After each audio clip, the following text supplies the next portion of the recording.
Hey, welcome to Maddog'S After Show.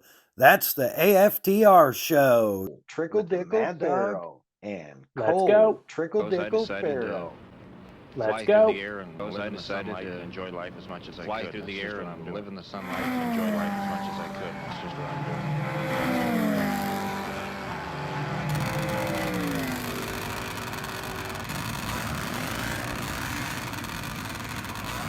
Welcome to episode one. You're with Lauren the Mad Dog Morel. That's me. I'm raising my hand because I'm dumb. This is video, but it's not. And my producer, the man behind the scenes, in front of the scenes, and the guy making this actually happen because I don't know anything about this other than to talk. Cole, the Moto Master Pharaoh, legend. What's happening? First of all, that was a very kind intro from you. Second of all, I'm doing nothing more than clicking the emails and opening some links and praying to God that it works. And so far, so good. So far 100%. You're hitting it on the head. Home run. All right, we're done. Hey, that was a great episode. Cut. Perfect episode right off the get go. Short, but I do tend to be a little hyperactive, as Cole knows, and my listeners will learn. Sometimes we get we'll go on a little side spur, dirt road, so to speak. But what we're about, what are we about? We are about just stories, people, um, just good times, life on the road. I travel a lot for my work.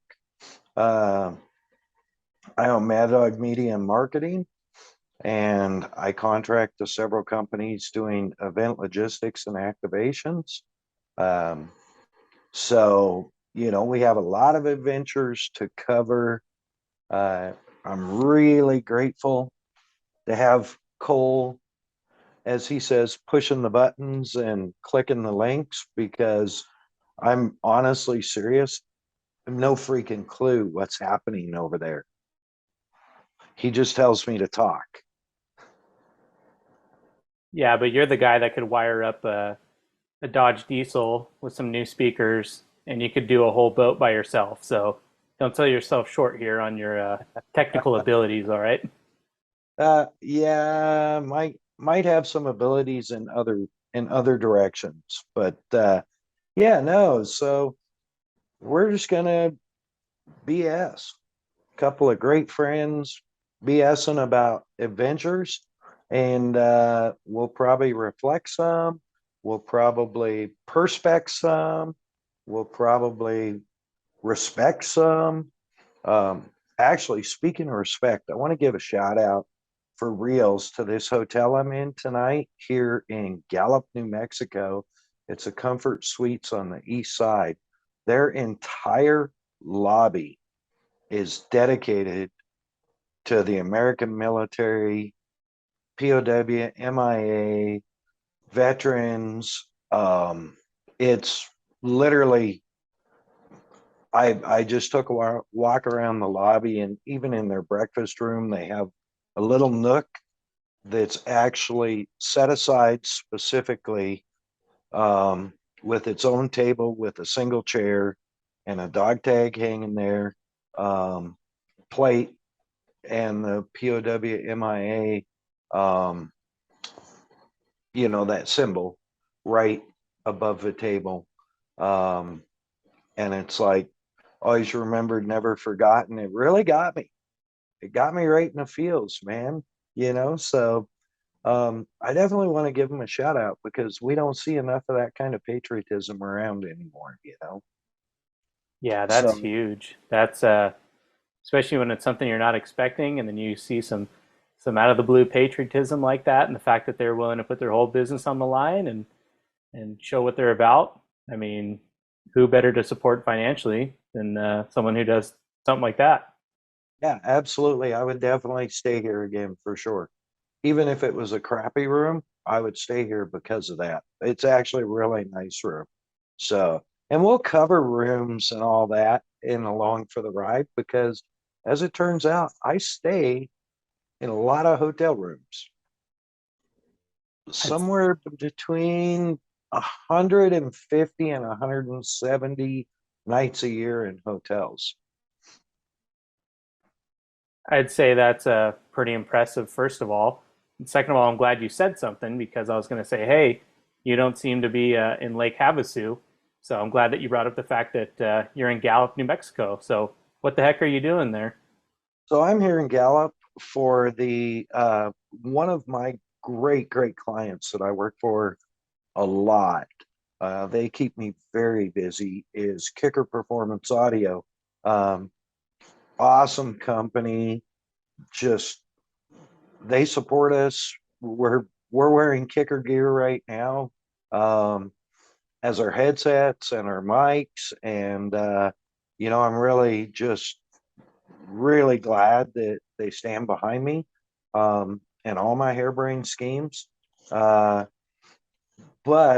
in their foolishness, they also trust me to represent them at the Kicker Arena Cross Series. So I do all the Kicker AMA Pro Arena Cross Series, which happens in the winter. This year we did I think I left Havasu January 5th and went to Loveland, Colorado. Drove an hour and a half through a mini blizzard. Yeah, that was exciting. Fortunately, I have some experience in snow, which we'll get to by episode 5,000 or something. I don't know. But anyway, yeah, so we did 6 cities with 10 total rounds of racing in 6 weeks.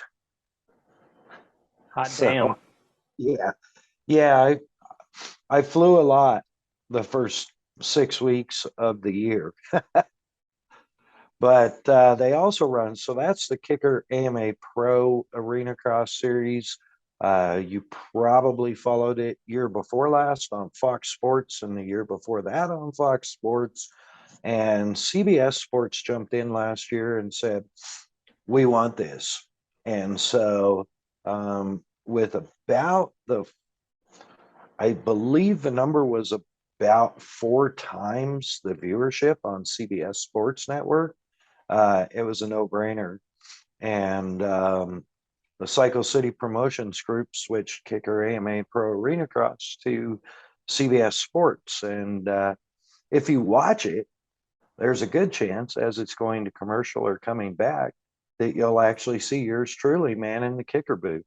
But they also do the Kicker Arena Cross Summer Series, which is a lot of there. It's a mix of indoor and outdoor arenas. And we had I missed Hobbs, which was the first one of the summer series, Hobbs, New Mexico, because I think I was in Florida, or I might have been in Texas at an American flat track race. And then the following weekend, I was in Hobbs for Kicker Monster Truck Nationals, which we'll go into. That's a whole nother thing. But yeah, so I missed that one. That's an indoor in Hobbs. Nice little rodeo arena. Here in Gallup, New Mexico, they have unbelievable outdoor amphitheater, natural amphitheater in the Red Rocks out here in New Mexico, Red Rock Park. Google it. You will be just amazed. The venue is nice. It's, again, more like a rodeo type arena, but that's how Arena Cross was designed, to run in a little smaller. We're not Supercross. I mean, we don't need 5 acres to set up a track. We have gladiators, so these guys are racing bar to bar, elbow to elbow. So, and a lot can and usually does go wrong. But it's exciting. It's tight.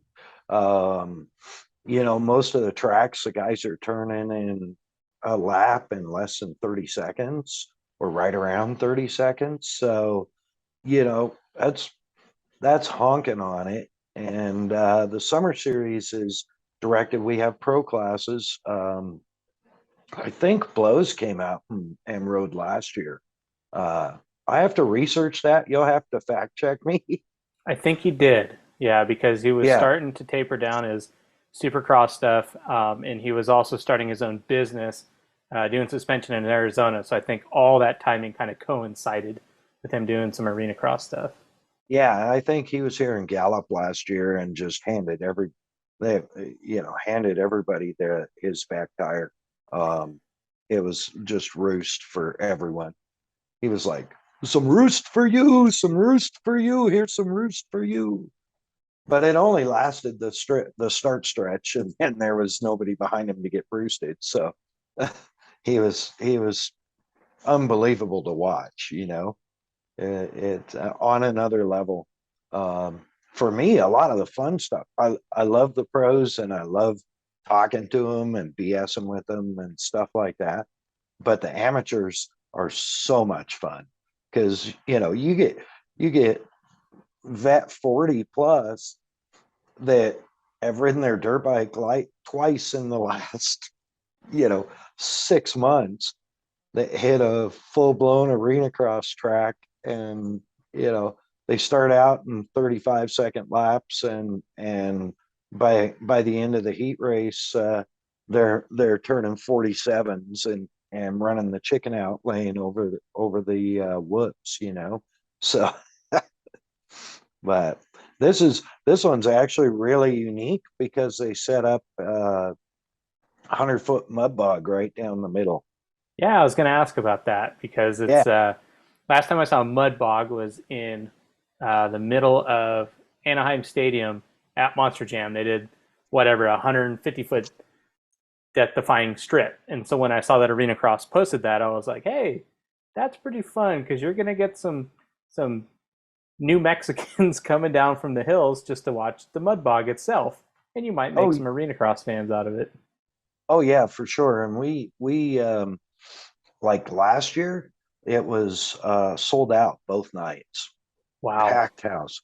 Saturday, um, Saturday night last year, I think the gates opened at 6, and by 5 o'clock, they had a lineup that was over a third of a mile long. Holy, that's longer than the track. Yeah, yeah, really. Um, but yeah, the mud bogs, it's cool because there's I guess you'd call it a bridge over the entryway. And I set up the kicker booth right over that bridge. So I'm Oh, like okay. literally right at between the two sides of the grandstands, because it's natural rock with a cutaway. So they use the cutaway as the entrance, one entrance into the bowl, if you will. And so that they put a walking bridge over it. I set up on the bridge. And So people are constantly going back and forth, from one side of the grandstands to the other or whatever's great traffic for kicker.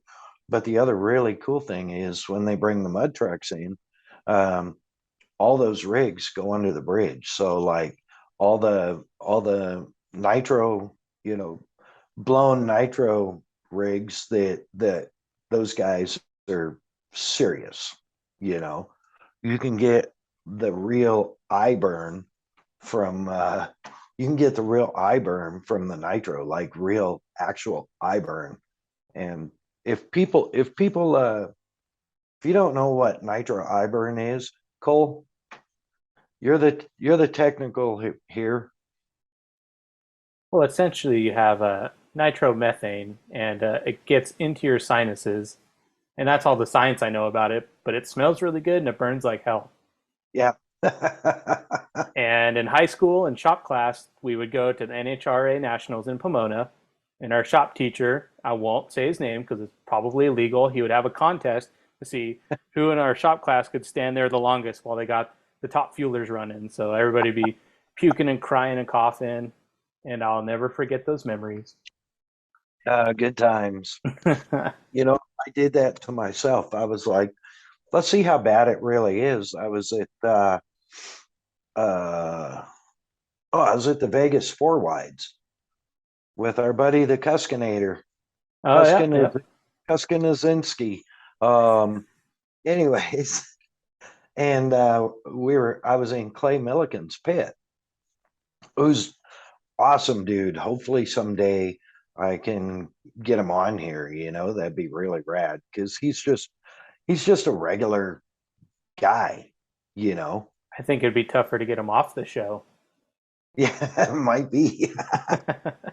But yeah, so I was like, these guys are wearing respirators. How bad can it be? So I stood over there literally like under the under the under the semi awning when they fired it up.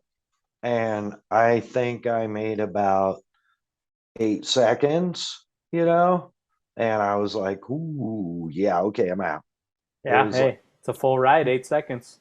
yeah, yeah. Well, I was going to go at least 8 seconds, but I think I cried for like 10 minutes afterwards, just trying to wash nitro out of my eyes. So, But it's not a bad smell. Let's make that very no, clear. oh, it's delicious. It gets in your clothes, it stains your clothes. Yeah. Your phone case will smell like that, but Oh, yeah. it makes you hurt. Yeah. Yeah. It's awesome, though. It's like candy. Oh, it is. Yeah, that's a good way to put it. That and the track cleaner. It's like a sweet candy mist. Yeah. Like, it's like if you could actually snort cotton candy. I hope you ask Clay Milliken that exact question so we can hear his response. Probably I'm like, I'm what actually the making hell? a note. Snort. I'm making a note right now. Don't leave that for the maid. She'll be very confused. Snorting cotton candy. What the hell? And we were talking about Gallup and the venue here. It's just amazing. It's in the Red Rocks. Um, they cut basically a mini supercross track in a giant bull ring, if you will, um, and with 100-foot mud bog straight down the middle, which creates some logistic issues. Like they have to build the sides of the mud bog high enough that it doesn't get the track wet because literally, um, the way Todd runs his arena cross programs, dude, during normal races, like as soon as the gate drops, as soon as they clear the front stretch, he's got the next class on the gate, which is great. It's like nonstop action, So with mud bogs, when the final truck is staging, he's already got the next class on the gates. Yeah, So that's what you got to do. That's yeah, keeps the program moving. yeah, you got to keep that program moving. The mud bog guys last year could have taken a few hints from Todd. It was it was great, but it ran kind of long in the tooth. Just stuff like the second guy, a guy is staged, the guy behind him is like not even in the truck. The guy goes, he's got to get in the truck, do up his fire suit, put his helmet on, put his belts on, hit the starter, and it goes, ugh. And then 10 people are standing around trying to figure out what's wrong. It's like, put some jumpers on it, get that some bitch down the track, or Yeah, get it out of that's the way. Hook it to the dozer and get it out of the way. Let's go, let's go. But that's just me. yeah. I don't want to speak ill of the mud bog community, but I feel like it's more of a laxed program. So now when you're with the Kicker Arena Cross group and they're firing you off, go go go, and you don't have your fire suit on, that's not optimal for Yeah, entertainment value. yeah, for sure. It's like, but it is good entertainment. They're awesome guys. They have some unbelievable rigs. I mean, they've got there's guys with more in their mud bogger than I have in life savings. So, there's that. Right. But anyway, yeah, no, so that's where I'm at this week. Gallup, New Mexico, Kicker Arena Cross. I've stayed in some not nice places, and I'm sure through the course of as long as we decide to do this, you'll see some of them. But is what it is. Like sometimes you just don't have a choice. It's sometimes you just need shelter and you get what you get. Yep, you need a place to sleep and a shower. That's life on the road, It's true. Well, I can't wait till you're in some dingy motel somewhere back in the southeast. It's going to be nice and humid, and I'm going to be in my office upstairs here, and I'm going to go, damn, that sucks, and I'm going to turn my AC up. That was mean. Oh, I'm sorry. Dude, I have one that would have fit that bill perfect in on my last trip. It was Hattiesburg, Mississippi. And it was hotter than Satan's taint. And it was like it really wasn't. I mean, compared to Havasu, okay, it wasn't hot, but it was like 89 degrees at 8:30 at night and 78% humidity. Yeah, that's brutal. No, there's some realness to that because last time I was in Havasu, it was 115 and it's hot. Everything Yeah. melts. The bushings melted off the front of my truck. I had to replace those. No big deal. But the moral of the story is I got home to California and it was 85 and humid, and it felt way worse here than 115 and dry. So Oh yeah. Yeah, without a I doubt. sympathize. Yeah. Without a doubt. So yeah, I'm sure we'll see some maybe down the road we'll do some stuff from actually the event venue. Um, we'll do. I would imagine that occasionally there's going to be some done in the truck driving down the road. Well, maybe not driving. If your insurance agent's listening, not driving. Right, not driving for sure. Not driving. No video evidence there. But yeah. Other than that, it's I think we're going to have a lot of fun with this, and that's the whole plan. I know people that do podcasts that want to it's all about how can we monetize, right? And I'm I'm not about that. And that's one thing, you know, um I've been on several podcasts, and your podcast, the Premix podcast, um it was the same thing. It's about having a good time and sharing the stories, not about how do we turn this into a giant gold mine. The last thing you need is another job. So, Yeah, yeah. yeah, yeah. I'm hoping, we've hopefully we got a pretty I'm hoping that we'll have some really interesting guests from multiple motorsports venues, and disciplines. Um, you just never know. I mean, I'm always going to ask, because here's the deal: the answer is always no if you don't ask the question. Also, great dating advice. Yes. Oh, I might have given that advice to someone once. Yeah, no kidding. Who My was wife's that? downstairs, so thank you. I love your wife.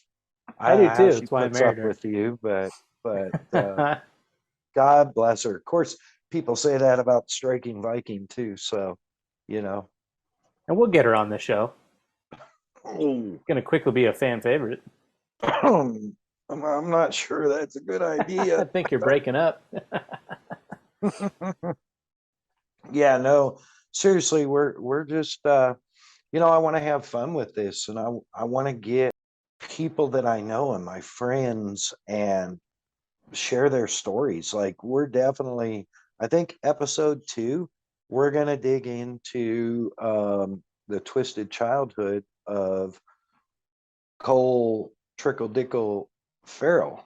Um, I think that'd be great. And as my pops has some time, I definitely want to get my pops on here, get his backstory.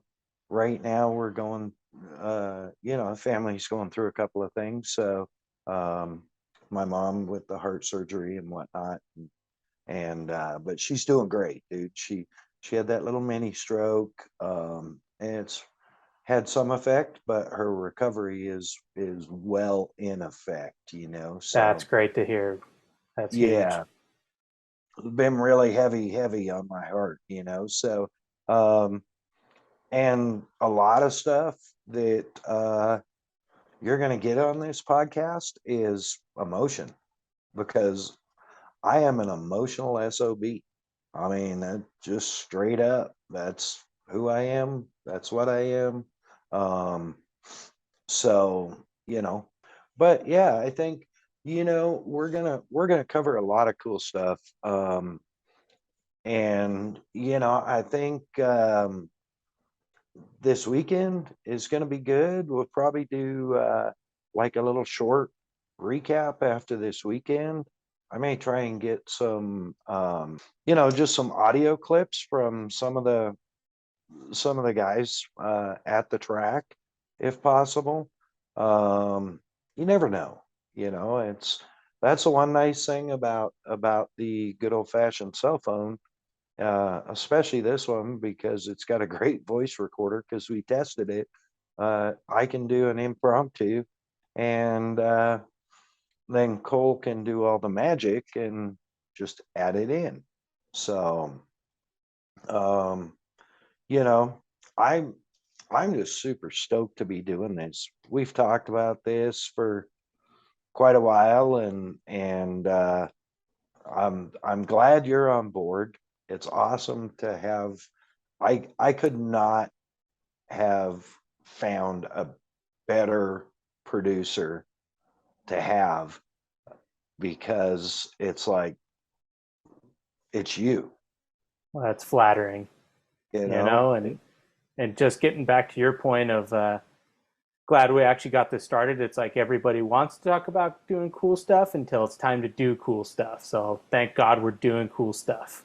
Yes, right.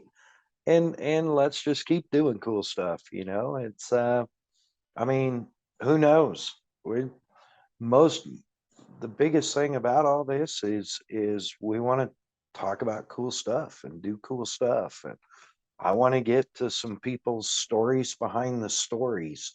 I want to share some of my road life experiences, uh good, bad, or indifferent. Scummy hotel where you park your trailer right up against the hotel room door because you don't want anybody to be able to break it open, the door or the trailer. No, it's rad. And I've got pretty good, for the next little bit. I've got a pretty stacked travel schedule, so we're going to get to do these in a lot of different places. Obviously here in Gallup, New Mexico, and then last week of the month I head up to Oregon for Doomfest, which holds yes, special place in our hearts, because that's where we met. Yes, it is. Well, it's actually not, but it's where we solidified our Oh, friendship. yes, we met at Industry Ride. Halloween, Yeah, oh, Halloween. but Okay. close. Glamis, California. Glamis. See, I knew Glamis, but Camp Razor. Yes. Uh huh. Yep. Yep, yep, Yep. yep. Okay, the very first one I went to, which was the second one they put on, which would have been, I think, 13. Yeah. It had to be 12 or 13 because I wasn't even in the off-road industry yet. So I think it was 13. It would make sense. Yep. Yeah, let's go with that. Yeah. And then, yeah, I think it was 13 because I think their first one was 12. It was whatever year the 1000 was coming out, the Razor 1000, or it had just been released that year. Oh yeah, It was a big deal that someone in our camp had one that was already even built. So that's how I remember that. That'd be us. Yeah. That'd be me. That, and I'm sure we'll have a bunch of stories about the Muzzy days, but that car, Slayer, that was a great car. It was light. It had after Mr. Rob Muzzy himself had laid his blessing on it. It was that particular car at Camp Razor. They unveiled it the weekend before Doomfest in 2012, I believe, and we got it in is that 13? Late 13 or 2013, sorry. And we got it in, I think, September, Polaris Sinus one. And by October, Halloween weekend of 2013, we had a performance motor built, standard bore, conveniently production 1000 race legal, but made about 25% plus more horsepower than a stock motor. And it was fun that there was nobody that could keep up olds. Hey, people would do horrible things to get 25% out of their motor, okay? Yeah, So that's no small feat.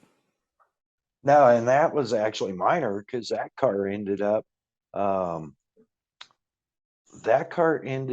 with a Magnum off-road Maglite cage and an 1132 Muzzy big block that made 65% more horsepower, documented 65% more horsepower than stock. And mind you, that was documented at 5,000 feet. Yeah, so imagine if it had been dynoed where real people live, Yeah. It would have some major numbers. That car down at the coast, you could find a little bump in the sand and whack the throttle and stand it up. It was just Unbelievable. Unbelievable gobs of ridiculous horsepower. Fortunately, it had decent suspension. It had the best suspension at the time, I I remember I think it was 08, but it might have been 09 when I was Doomfest with Muzzies. We had the original Bad Boy, and that was Rob's custom one-off. Well, in essence, one-off.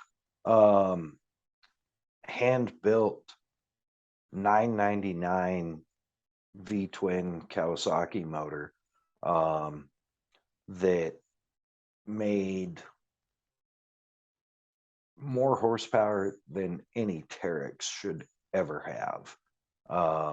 That car was, it was just the inception of using Rhinos and Terexes off-road, right? So it's like, I can't remember. I think the Georges made a long travel kit for it, and it had King remote resi shocks, and I mean, for what it was, it was state of the art. Oh yeah. But driving it was just, to this day, and I've driven a lot of side by sides. a lot of high horsepower side by sides. That was the most frightening side by side I've ever driven when it came to horsepower, because the thing was just an animal. And it was on 20, I think it was 25-inch paddles. Yeah, probably 25.5 inch is probably industry standard around that time. Yeah, it was about the biggest you could do. And the thing made more horsepower at the crank than any current production turbo car does. And reliable. Yeah, it was, Eh, as long as you know. got it started. It had some compression, so Kawasaki ring gears on the V-twin on the Terex motors. One, I can tell you for a fact, they're not easy to change. Two, man, they are they're frail. But you're familiar with Banshee Hill at Winchester Bay in Oh yeah, Oregon. yep. So, and imagine 10 less years of erosion than what it is now, and no side by sides going up it. And I pulled up to the bottom in two-wheel drive with a passenger. The production manager from Muzzy's put it on the floor and went up through the tree shot to the right through the I went to turn into that little zigzag that used to be a lot more drastic, and it wouldn't turn. I had to actually check up the throttle to get it to turn, and still crested the top of Banshee Hill in two-wheel drive in 2009 in a 1,800-pound car. Still crested the top of the hill at like 52 miles an hour. Never It to be was replicated. That frightening. moment. Yeah, no doors, big stand-up cage, stock height, had great seats and belts, but the seats sat at stock height. They weren't lowered. Frightening. You've seen the pictures of it. Yeah, absolutely. The world's seen the photos of it. Yeah. Truth. So, yeah. So I mean, man, I digress. Probably shouldn't have gone into all that. Should have Hey, saved no that. worries. We'll do a whole episode on scary cars, Yeah, for sure. For But sure. Scary cars, scary bikes. We definitely want to get into scary bikes. And then, just about anything. Obviously, we want to get some people to come along for the ride. And the other thing is, we're going to try and keep pretty limited time frames. So you may end up, those of you who lasted this long, you may end up, having to listen to 2 or 3 segments to get a whole part of the story behind the story of someone, because I'm really hyperactive, and I can't listen to a podcast that's more than an hour long. I get like, man, there's stuff that's got to happen. So we're aiming. Cole's my producer director, and he's the magic man that's going to make everything fit in somewhere between 30 and 40 minutes, 45 minutes maybe, but definitely less than an hour per episode for sure, I think. yeah, so if you made it through this one, you get the gold star. Right. 1 for Right. being an original listener, 2 for making it this long. So. Yeah. If you are listening, thank you. Don't forget to subscribe and get notifications of our next one, which will be coming soon. Probably the Right? end of this weekend after the races. So that being Yeah. said, any partners you'd like to thank?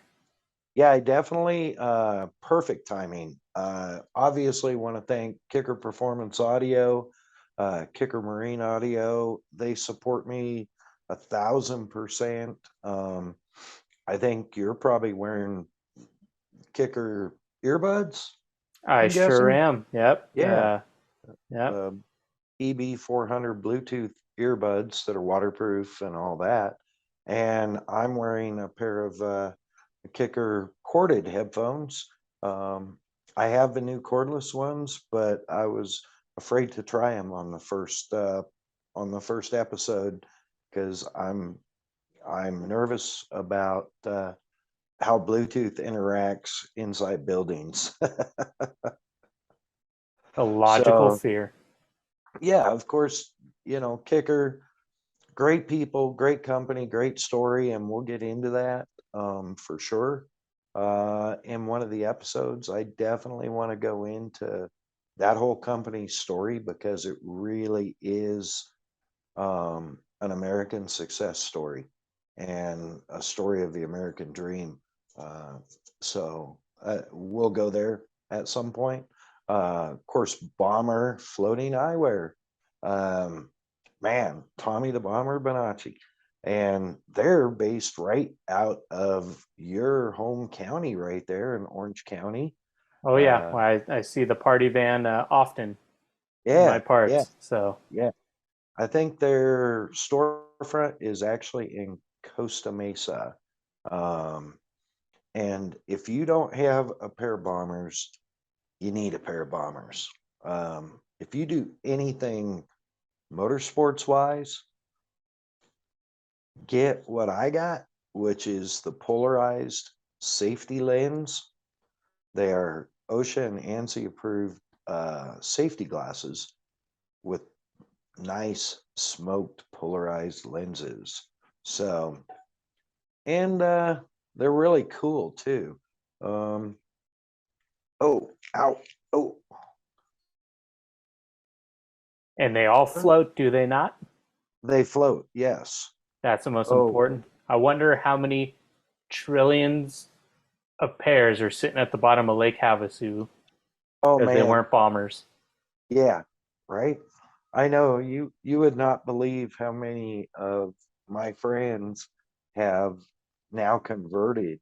Um, even there's a ferry that runs from the London Bridge over to the casino, back and forth, and I think two or three of the five captains are all wearing bombers now, and a couple of the deckhands. We'll get that last one. We'll get them. Yep, yep. So, but yeah, definitely companies that stand behind me help me out. Um, and I'm really grateful to be part of the kicker team, part of the bomber team. Uh, I don't know if we're allowed to say bomb squad, Yeah, it's America. You're because fine. I think I'll have to ask Wes Miller. That's a whole nother show. Yeah. Well, hopefully, someday I'll call him and go, "Hey, you got a minute?" And he'll just be, we'll just do a podcast. It'll be a 6-part series, so tighten your belts. Yeah, yeah. Definitely, definitely. For people like me who never leave the house, it's going to be exciting to see where you're at in the world week by week. Never leave the house. Let me tell you something. If you do not follow Premix Podcast at Premix Podcast on Instagram, go give him a follow, because he gets out to a lot of the desert races, and Cole is a budding photo artist. Uh, you've got some really good content lately, man. I'm Thank you. It's my new passion. I got to find something to do now with my time, and I want to be at the races. So I bought myself a cheap Canon, and we're letting it rip. well, that's I feel that because that's a big part of why I do what I do. I have a passion. I love this industry. I don't care if it's flat track. I don't care if it's arena cross. I don't care if it's oval. I don't care if it's speedway. The people are rad. I don't care if it's road racing. It doesn't matter. Stock car racing, been there. Go-kart racing, I'm good. Whatever. This is obviously, I promised Striking Viking that I would hang it up back in 2010, and I did. And this is how I still stay attached. And, honestly, I'm getting paid to do it. So, hey, It's a double win. Yeah, exactly. So, yeah, anyway, I don't know. How are we doing for like a first episode? We're good, and I think that I'm extremely excited to talk to you when the weekend's done. Hear about these Yeah, races in Gallup, New Mexico. heck yeah, it's going to be pretty exciting. There's going to be a lot of cool stuff, and at some point we will probably have some. I'm going to try and get it organized to get some event pictures from like when I'm actually doing these up on the website, which is Mad Dog's Garage, MADDOGS Garage, GARAGE.com.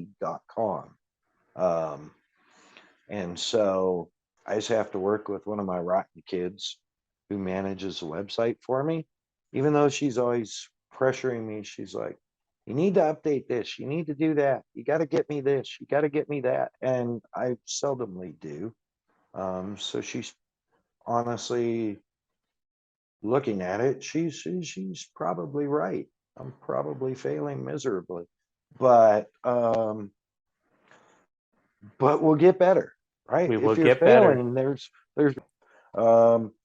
yeah, well, hopefully, this all comes out good. And I'm looking forward to getting together next week. Maybe a little shorter roundup, maybe not.